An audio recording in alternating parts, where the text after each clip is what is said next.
Ito.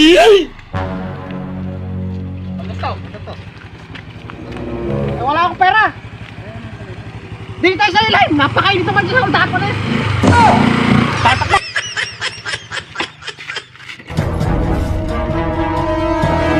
Halika kayo rin dalawa.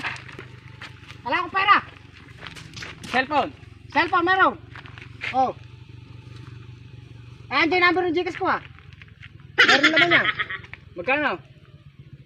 Magkano ba? Hold upin nyo. 10,000. Magsasampalin ko kayo ngayon eh. Hold up kayo tapos yun eh. Oh. Number ng Gcash nyo.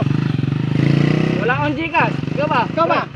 Hindi ko tanday na. Ilitaw nyo kayo baka mukha nyo. Meron ba naman ako hold up na hindi ko kaya kakilala. Oh. Wala nga, nakalimutan ko yung number Gcash ko. Wala din akong Gcash. Ala naman pala kayo kakwenta-kwenta mga hold up. Bako, bahala na kayong dalawa rin.